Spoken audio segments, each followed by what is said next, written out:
If I asked you to close your eyes and picture a haunted house, chances are you would think of a Victorian mansion. Why is that? Victorian architecture, especially from America's Gilded Age, is a visual shorthand for spookiness and hauntings. We see the Victorian facade and immediately know something isn't quite right.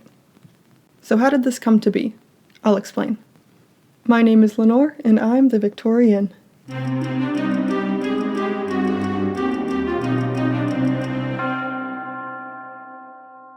If you read the Gothic literature of European writers, you're more likely to find a story set in an old decaying castle rather than in a regular home. Of course, in America, we don't have centuries-old castles, so our Gothic stories need a different setting.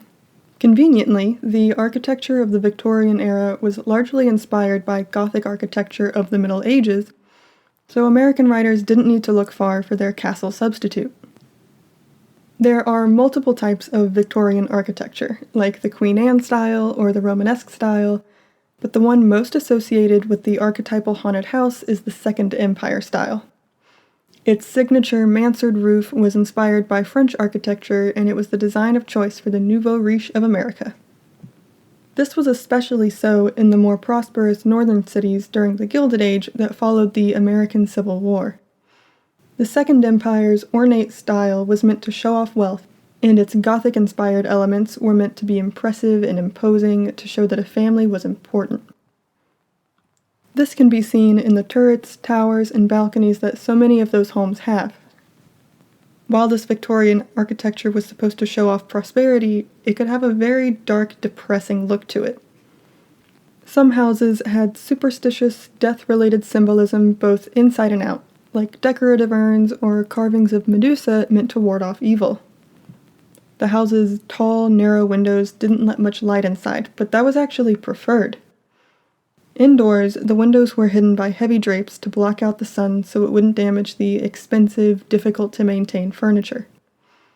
The Victorians wanted to show off their wealth, not just in the outer architectural style of their homes, but also inside with the furniture they chose and rooms cluttered with items they were proud of being able to buy.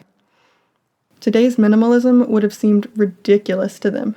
What was the point of having money if you couldn't show it off in every possible way? That kind of conspicuous consumption did end up going out of style in the early 20th century. The First World War broke out, then the Great Depression hit, and American values changed. Victorian homes came to be associated with the excesses and inequality of the Gilded Age, and the new designs were more open with natural light. Besides Victorian homes just going out of style, some of them fell into disrepair. The houses were more expensive to clean and maintain, and they weren't always wired for electricity, so they weren't all that desirable. During the Great Depression, scores of Victorian homes were abandoned after their original owners died. Their children either couldn't afford the upkeep or just didn't think it was worth it, and then had trouble getting anyone else to buy the house. Images of decaying Victorian homes mixed with people's attitudes toward that bygone era to create the collective idea of an old, haunted house. The first notable example of this is Edward Hopper's 1925 painting House by the Railroad, which depicts a dark, empty Victorian home sitting alone by railway tracks. It's a visual representation of how Americans had come to see Victorian houses in their decline. The painting was one of Alfred Hitchcock's inspirations when he was designing the ominous home of Norman Bates in his 1960 horror film Psycho. Another well-known Victorian home is that of the Addams family. The cartoons first appeared in The New Yorker in 1938, and the exterior of their house was revealed in 1945. Eventually, the fictional family had a hit TV series in the 60s, and their house is instantly recognizable.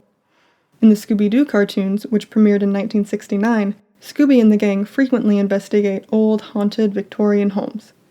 Those depictions, along with movies like Beetlejuice, made the Victorian mansion the go-to design for a haunted house. Another reason people began associating Victorian homes with ghosts and death is the number of people who died in those houses. At that time, it was typical to die at home, and funerals were held in the parlor room. Some of the decor inside the house was death-related, like wreaths woven from the hair of dead family members. Death was more prevalent in the minds of Victorians, and this was partly because of the houses themselves. While diseases and different accidents were common killers at the time, there were plenty of things inside the house that could kill you. One of the major culprits was the stairs. Today, there are still plenty of accidents that happen on staircases, but it was much more common back then. As urban populations grew, the new houses being built became narrower to fit all those houses in such little space. This meant a lot of steep staircases. Since a foyer with a grand staircase was a symbol of wealth, those main stairs were usually fine, but builders cared less about the servants' stairs. In addition to being dangerously steep, they could be built with cheaper materials, without handrails, and so narrow that only one person could use them at a time. Going up or down stairs was treacherous for a servant, especially if they were carrying a tray or a pile of laundry, or in the case of a maid, wearing a long skirt that could cause them to trip. On top of this, those hastily constructed stairs didn't always have uniform steps, making it all the more likely a person would lose their footing. If you managed to survive a trip down the stairs, you might still end up dead because of wallpaper. It was trendy at that time because new forms of lighting in the home meant colorful, patterned walls could be seen more easily. The more intense the color, the better. There was one shade of green that was particularly vivid and didn't fade. Sheila's green, which was named after the Swedish scientist who first mixed the pigment, was made using arsenic. The color was used in making toys, carpets, even food coloring, but it was most commonly seen in wallpaper. This led to the air in a room becoming poisonous, which was especially dangerous in large industrial cities where people always kept their windows closed to block out the filthy air. Outside, your lungs were filled with pollution, and inside, they might be filled with arsenic that slowly poisoned you. Unfortunately, the symptoms of arsenic poisoning aren't that far off from the symptoms of cholera, which was a common killer at the time, so a person might have no idea the problem was actually the wallpaper. The Victorians loved science and innovation, and there were a lot of new inventions that were mass-produced before they were properly tested for their safety. One of the major new advancements was gas. It could be used for the gas lighting in rooms, for central heating, or for stoves. The dangers weren't fully understood, and there was always the risk of a gas leak suffocating you or an explosion being caused by the mix of gas and electricity. This was made even worse by the competing gas companies who would cut corners to reduce their costs, or who would go so far as to tamper with a rival's pressure levels to sabotage them.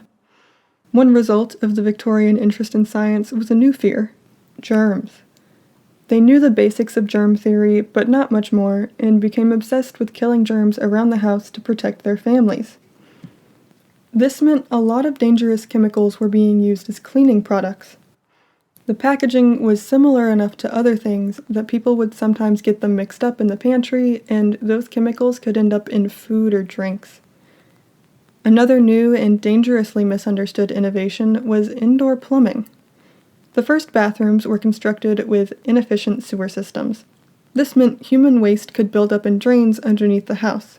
Of course, this would have smelled awful, but it was also a hazard.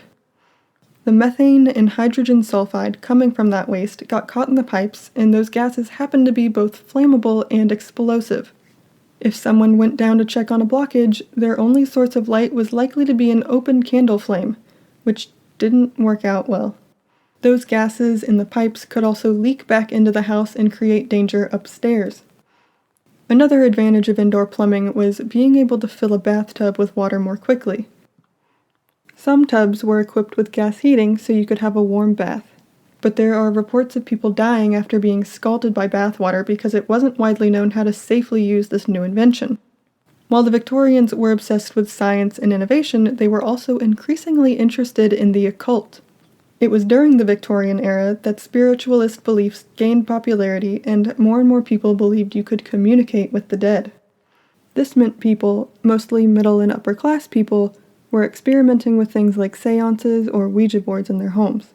This is a creepy association we have with the Victorians, and if you believe in ghosts, it's also one more reason to believe a Victorian home would be haunted.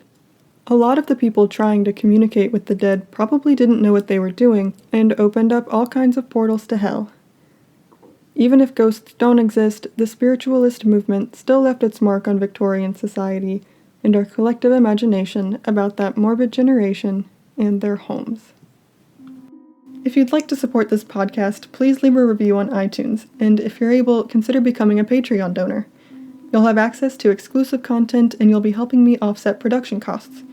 You can find me at patreon.com/Victorienne, and if you have a topic suggestion for a future episode, please email victoriannepodcast@gmail.com. Thanks for listening.